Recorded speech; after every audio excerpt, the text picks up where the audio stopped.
So Joey Votto was recently on MLB Network. Oh, I saw this last night. Where obviously everyone knows of Mad Christopher Dog. Mad Dog Mad Russo Dog, on MLB Network, his show that he has every weekday afternoon. Joey Votto was recently on it, and here is the interaction, we could say the least, on what the Reds season looks like. I think that was probably where the initial conversation was headed. Take a listen. A couple of months ago, you said that Zach Greinke and I are a hall of very good ball players. I think Zach and I would agree. You may be right. But I get the gist of what's going on here. I know what you're doing.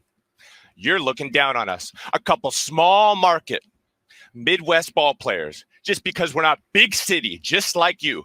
Mr. New York City, Sirius XM radio star, Mr. National Television, ESPN star, with your Fifth Avenue ties and your crisp pocket squares, your tailored suits and your polished shoes, and your hair, your perfectly coiffed Broadway hair.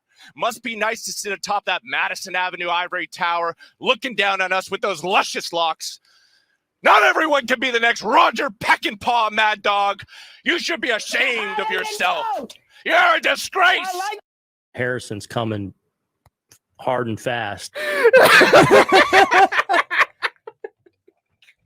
Joey Votto is one of the best personalities in, honestly, all of sports. He's the GOAT, man. We love Joey. And then, of course, obviously pairing him up on the show with Mad Dog. I'm sure it was bound to end something like that.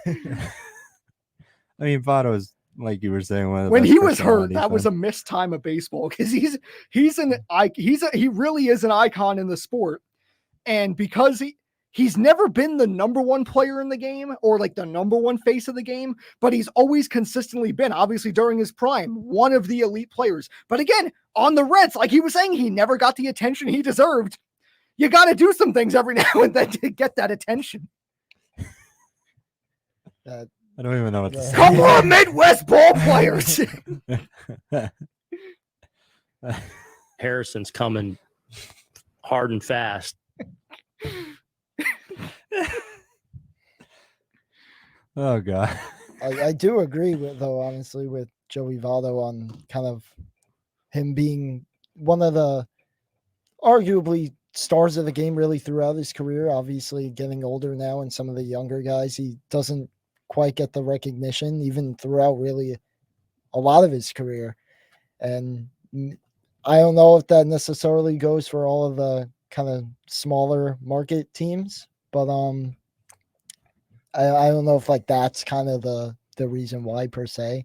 Obviously the New York and LA teams definitely are kind of the bigger markets, and have more money to spend and have maybe some of the bigger names, bigger teams. But honestly, I kind of agree with him. Yeah. I don't know if I would have said that. But. I mean, this is also a guy that only a few years ago was in talks for a National League MVP. So won it a couple times. Yeah. I believe 2010 and 2015. Or did Goldschmidt win in 2015?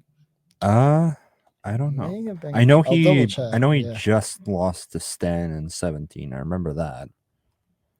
But he's always been, obviously towards the end of his career now, but he's always been a consistent player for the most part. 2010 and 20. And he's a leader that imagine if the Reds were as good as they are now, if they had the young talent they had when Votto was in his prime. Because obviously Votto is still good. He has a 784 OPS on the year, so nothing to be too shabby about. But I think the Reds are a really sneaky team, because you have this young talent that wants to win because they see the potential in what they brought. And you have Votto who wants to capitalize on knowing this is probably his last year or two where he can produce to compete and be able to win, in the sense that he'll be good enough to play at a high enough level with these guys before any of them have to go, and how much time he's really going to compete at a high level when these guys are at the same time. Yeah, obviously he's getting a bit up there in age now too, and who knows how long he plays, and this could be a big year for the Reds too, especially, you know, as good as they've been.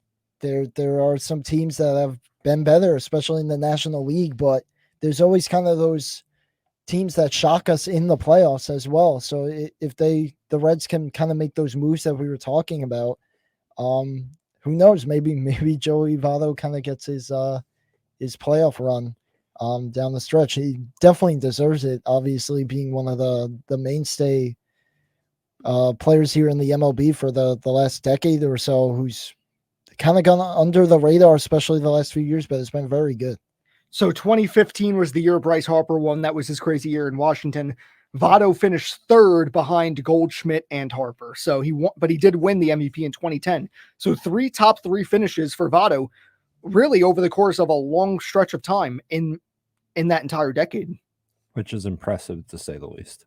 Yeah, for sure. And like I said, at this point, he's kind of gone under the radar a bit. I feel like people kind of forgot about him, but he's still in there playing for the Reds and obviously helping them succeed this season.